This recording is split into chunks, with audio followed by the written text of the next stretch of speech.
Ini maka indah nasab ini. Nasab ini sesuatu yang menarik. Makanya nasab ini akhir-akhir ini menjadi kajian oleh pengetahuan oleh orang-orang profesor-profesor, oleh orang-orang Barat dan Jepang.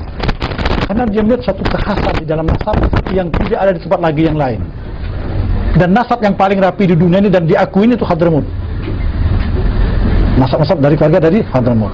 Tetapi selanjutnya, dengan banyaknya keluarga-keluarga Hadramut yang meninggalkan negeri asal, tinggal di Indonesia, di Nusantara, maka Hadramut tidak bisa lagi kontrol Indonesia.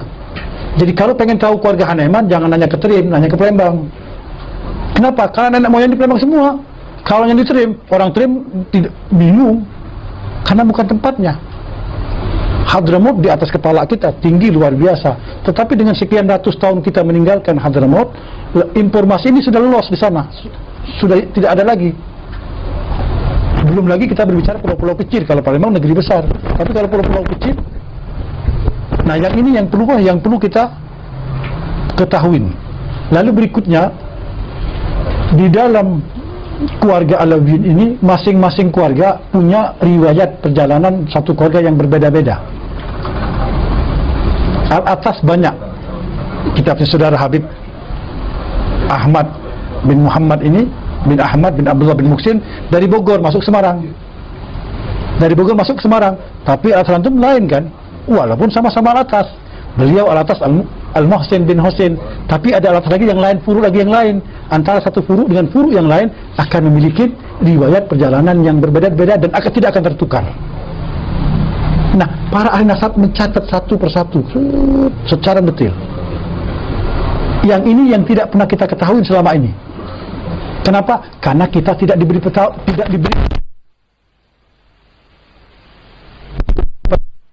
nasab, maka semakin kuat pemeliharaan nasab dan semakin tidak akan pernah nasab itu palsu. Asal di antara kita ada kerjasama, di antara kita punya kepedulian. Kalau antum hanya mengharapkan orang pusat, Indonesia 32 provinsi, bagaimana menjangkaunya? Masuk Aceh sakit kepala kita. Dari Sabang, dari Aceh sampai ke Lampung itu berapa juta Alawiyin. Kalau tinggalnya di kota-kota, kalau di pedalaman, seperti anak masuk ke Sampit, ada Habib Hamzah. Anak satu ketika sama Habib Hamzah Ba'bud masuk ke satu tempat namanya Tumbang Bay, 8 jam dari Sampit. Itu keluarga Bahsin yang sudah bercampur sama Dayak. Dan yang tragis, salah satu mereka sudah jadi kafir. Nah ini sesuatu yang sudah dijangkau. Makanya ke depan nanti, seperti kita kumpul ini, jangan dianggap perkumpulan ini ringan ya. Perkumpulan ini akan membangkitkan kesadaran kita untuk peduli sama nasab.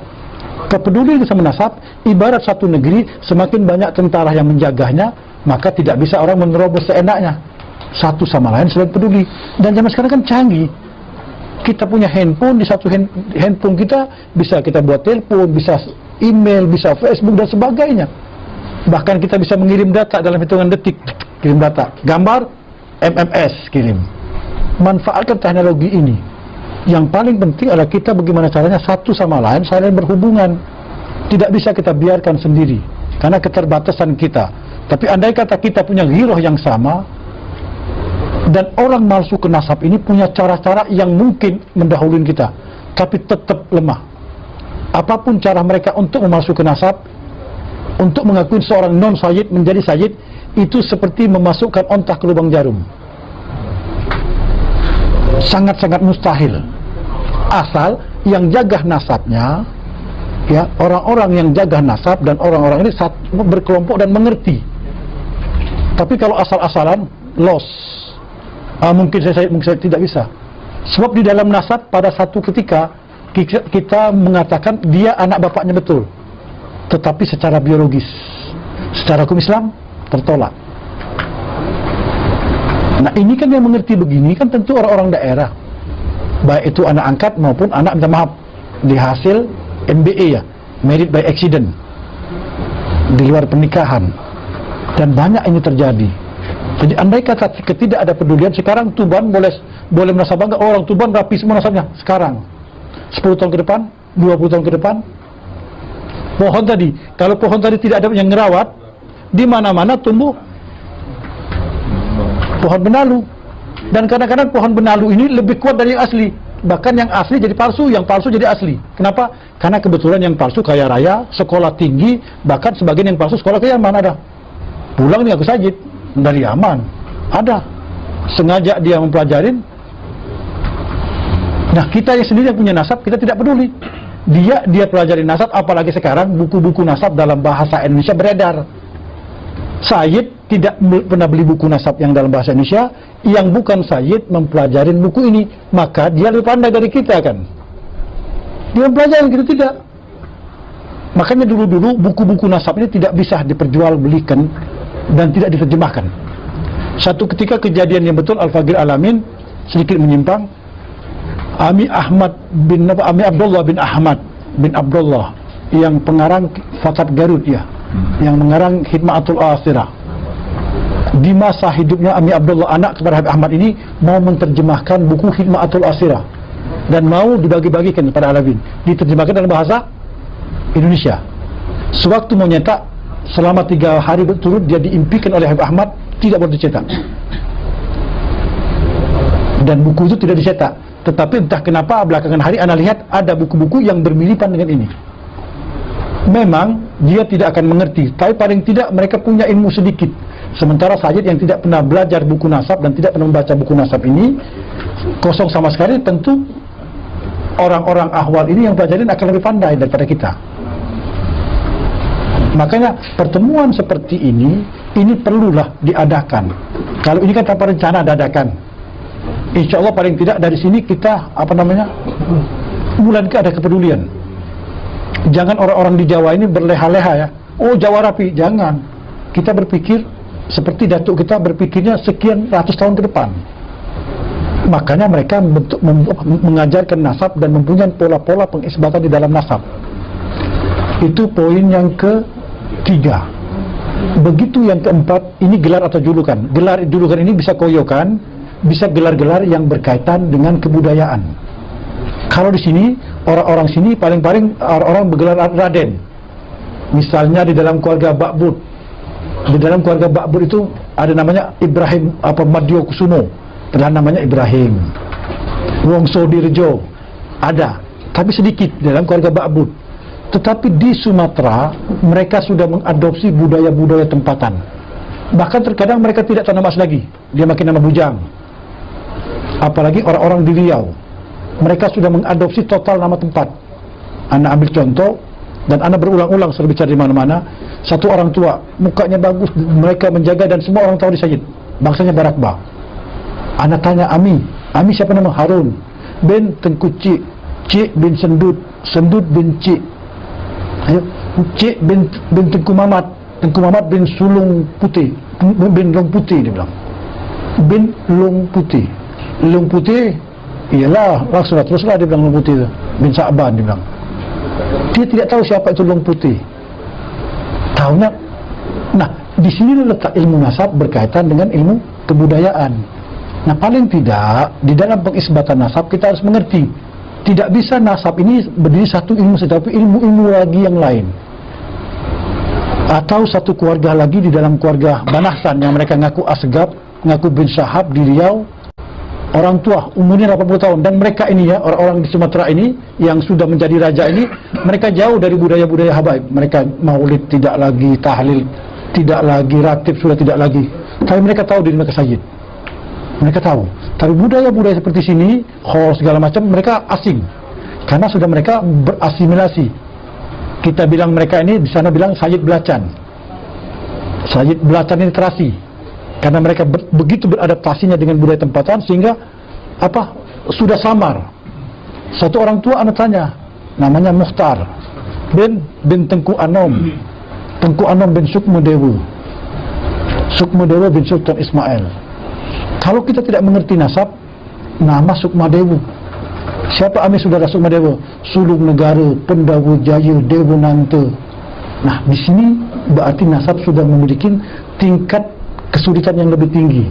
Maka kita Alawin harus mengerti dan melihat budaya. Sebab nama-nama yang kita di sini ini adalah nama-nama baku, tapi di negeri lain nama-nama ini sudah bercampur aduk dengan daerah-daerah. Bahkan di Riau itu ada satu Al-Jufri, dan keturunan sahabat ini sulit untuk kita cari, namanya Kusuma Dilaga, padahal namanya Zain. Dan Habib Ali bin Ja'far menuliskan mazhab ini dengan rapi. Ya, sebelum Anda menerangkan yang berikutnya, Anda mau tunjukkan tulisan-tulisan Habib Ali bin Ja'far yang kita harus paling tidak mengerti. Ini salah satu halaman, Anda ambil contoh keluarga Barakbah. Ini keluarga Barakbah. Ini tulisan Habib bin Ja'far nih. Okay? Ini keluarga Barakbah. Ini kebetulan Sahibul Bait yang punya rumah ini Ami Muhammad. Nah, ini Ami Muhammad nih. Ini Muhammad. Muhammad ini garis ini, Muhammad saya tarik garis ini, bin Husin bin Zail. Ditulis, antum bisa baca tuh, daerah apa tuh? Bisa baca daerahnya? Ditulis Danawari ya? Iya. Ini Habib Arif, inilah Habib Arif, dan Habib Arif bin Ja'far waktu dia masuk ke Fagundan ini, ke daerah Danawari ini, beliau berbulan-bulan masuk negeri ini, bukan sebentar. Ya, ditulis satu persatu tuh. Cidahu, ya, Mojolenko, ya, Mojolengka. Inilah yang Anda bilang, ini karya Habib Ali bin Ja'far yang luar biasa. Ini Usman di Malang, dan disebutkan satu persatu saudara dia. Naik ke atas disebutkan lagi, ini ya, di atas dinaikkan disebutkan lagi Ali Pekalongan. Ali disebutkan sini Ja'far bin anak Muhammad Kutai. Kalau kita nggak belajar peta, tidak tahu di mana Kutai, dituliskan Kutai, kemudian disebut lagi di sini ini saudara-saudara Hashim, kemudian ini Ahmad Cirebon. Ini baru selembar lah, ada puluhan ribu lembar yang harus kita perlu kaji. Sehingga kemarin Al-Fagir kedatangan satu orang dari Singapura, kebetulan dia seorang apa? Manali, orang artis ya, kemarin Muhammad ya, Muhammad bin Alwi bin Hassan bin Syekh bin Ahmad bin Syekh. Dia seorang komedian tinggal di Colorado dan cukup terkenal. Dia mencari keluarga dia. Begitu dia melihat nasab ini, dia puning, luar biasa. Dia bilang, saya tidak menyangka kalau nasab ini seperti ini terjaga. Nah, selama ini kita kan tidak dikenalkan seperti ini. Kita hanya, oh ente atas sudah atas, ini buku nasab ente, sudah selesai buku nasab. Bagus memang. Tapi juga harus diisi, jangan hanya punya buku nasab tapi tidak ngerti. Begitu tanya orang, ente asgab mana? Nggak tahu, ini buku ini baca nih. Anak alas mana? Tidak tahu, ini bukunya nih. Nah, kalau dapat kita ambil kepedulian dengan belajarlah sedikit-sedikit. Dan nasab ini semua sayyid punya potensi untuk mengerti. Semua sayyid punya potensi untuk mengerti. Oke. Anda kembali lagi ke metodologi. Setelah gelar atau julukan, di dalam nasab juga untuk menentukan dan menjaga keaslian nasab ini, itu ada masalah hubungan perkawinan. Hubungan perkawinan jangan dianggap kecil ya. Biasanya kalau sayyid sama seripah kawin, si seripah ini akan lebih perhatian nasabnya. Bahkan terkadang andai kata non seripah, karena si sayyid ini kuat mengajarkan kepada istrinya akan pentingnya nasab, maka si istri awal ini akan mengerti nasab dan si istri akan menjaga. Anda ambil contoh waktu Anda dalam perjalanan ke daerah Patani, Thailand. Perbatasan antara Patani, Thailand, satu tempat namanya Bangol Ara, masuk wilayah Kelantan. Ketemu satu orang namanya Ami Hashim. Duduk, Anda tanya Ami Hashim bin apa? Hashim bin Ali bin Muhammad bin Ahmad. Dari mana? Surabaya, dia bilang. Anda tanya lagi, Ami, mana yang betul? Pasti. Ada istrinya. Istrinya bilang, sebentar, saya mau lihat surat tanah dulu. Masuk ke dalam kamar, istrinya bilang, bukan, yang betul Hashim bin Ali bin Ahmad bin Muhammad. Terbalik, Muhammad, Muhammad. Yang mana betul? Ini Ami Hashim bin santai bicara, istri Anda yang betul. Ini dari mana Umi tahu nasab ini? Dulu saya dekat sama mertua saya. Mertua saya bilang ini nasabnya. Dari mana Mi? Tidak tahu. Lalu anak tanya lagi hubungan saudara-saudara abahnya. Disebut satu orang. Dulu anak punya Ami, ada kemari Ami Muhdar, dia bilang. Begitu dia bicara Ami Muhdar, maka sesungguhnya mereka ini orang-orang Kendal. Dari Palembang mereka masuk ke Kendal sebagian. Dari Kendal ke Kelantan. Bisa bayangkan di mana Kendal, di mana Kelantan. Anda buka gambar ya, Anda buka gambar.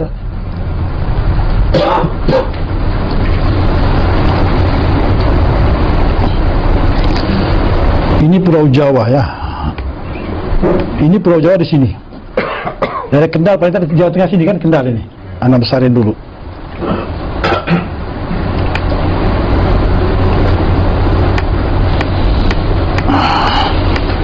Di sini Kendal, daerah sini, lebih kurang sini Kendal. Sementara Kelantan itu di daerah posisinya di sini. Semenanjung ya. Daerah sebelah sini, daerah sini, sorry. Ini, di sini Kelantan nih. Dekat-dekat sudah dekat-dekat Thailand, di sini Thailand nih, di Kelantan sini. Ya, Kelantan. Sementara asal mereka dari Palembang. Bayangin Palembang, Kendal, Kelantan. Jadi daripada pulau sini Palembang, dia nyebrang kemari, kemudian dia lari ke sini. Dalam 3 generasi, antara aba, anak, cucu. Antara njit, anak, cucu. Di tempat yang berbeda. Ayo, hubungan perkawinan karena istrinya bin Yahya, maka istrinya mengetahui nasab daripada si suami. Selamatlah nasab beliau. Walaupun dia menyebutkan dia tidak tahu dari asal dari mana. Kebetulan keluarga Palembang mencatat nasab ini, mencatat nama beliau. Setelah ketemu nasabnya, Ana mau kasih tahu. Sampai di Malaysia, meninggal 3 hari kemudian. Tapi anak-anaknya tahu dan nasabnya sudah ketemu. Ayo, andai kata kita tidak jalan, andai kata anak tidak ketemu sama ini orang, hilang. Oke, berikutnya anak pernah satu cerita ini kita harus, artinya di dalam nasab ini kita harus cepat mengambil kepedulian. Kalau tidak, hilang. Jadi banyak nasab yang hilang ini dikarenakan ketidakpedulian yang begitu lama. Di daerah Johor, Pahang, itu ada bangsa Al-Jufri yang kita tidak tahu dia Al-Jufri mana. Kita punya perkiraan tapi tidak punya bukti secara otentik. Hanya katanya. Satu ketika ada bolak-balik ke daerah Johor, nama tempatnya Teluk Ramunia. 3 jam dari Johor. Teluk Ramunia. Waktu itu anak itu satu orang tua, umurnya 101 tahun. 101 tahun, Ami Ali namanya. Begitu anak sana, anak tanya nasab. Ini marah Ami Ali, kenapa dia nasab? Dia bilang. Dia marah. Anak dulu diajari sama anak punya guru, Ami Muhammad bin Ali Al-Attas, kalau pergi satu negeri, bawa oleh-oleh. Anak bawa minyak gaharu. Begitu dia marah, anak diam dulu. Anak kasih oleh-oleh dulu. Setelah kasih oleh-oleh, oh, sedap nih, harum nih, ya udah. Dia netral, anak tanya lagi. Iya, dulu Ami ini dibilang bukan Al-Jufri. Ami ini dapat nasab dulu dari Singapura. Keluarga Ami ada di Donggala. Habib, Donggala di mana Habib? Dia bilang. Dia, Beb, Donggala di mana? Dia bilang. Dia tidak tahu ini orang tua nih. Terus dia masuk kamar. Dia masuk kamar, dia keluarkan kertas. Ketemu nasabnya. Ketemu sudah simpan. Anak pulang ke Jakarta. 1 minggu di Jakarta, meninggal. Tapi berkat anak ketemu ini, ratusan keluarga mereka selamat. Ya, ratusan keluarga mereka selamat. Artinya kembali lagi bahwa nasab ini sesungguhnya di zaman kita ini bisa lebih maksimum. Dan ana warning ya, ana wanti-wanti betul.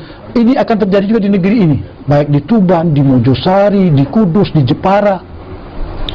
Karena tidak adanya yang mengerti nasab dan tidak ada orang yang punya kepedulian yang tinggi terhadap nasab, maka orang dengan mudah mengaku sayyid. Dan kita minta maaf, sebagian saya petualang, minta maaf ya. Begitu ada orang yang palsu, didukung sama dia. Kenapa? Pulus, umumnya yang pulus, dikasih pulus, dideketin. Dan ketahuan orang-orang palsu ini dengan mudah ketahuan. Jadi kalau kita tidak peduli, kata orang Melayu bilang, siapa menabur angin, dia menuai badai. Tinggal kita mikir sekarang ini mau nggak peduli kita nasab.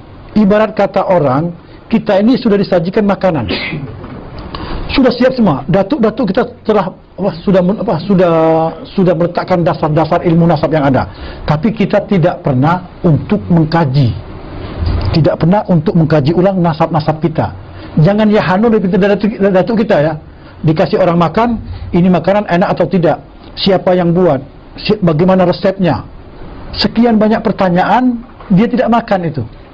Padahal datuk-datuk kita sudah menyediakan nasab ini, sudah mengajarkan ilmu nasab, telah meninggalkan data-data yang begitu banyak, tetapi kita tidak pernah peduli dan kita kadang-kadang ya hanu lebih pintar.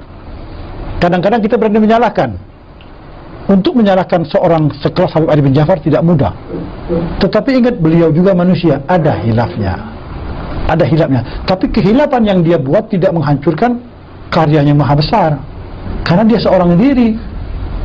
Dia seorang diri. Dan ingat, Habib Ali bin Ja'far banyak sekali prestasi-prestasi yang luar biasa, yang sulit untuk tertandingin di zaman-zaman sekarang ini. Ini ada tunjukkan nasab Habib Ali bin Ja'far sendiri. Nih, dia sebutkan ini Habib Ali bin Ja'farnya nih.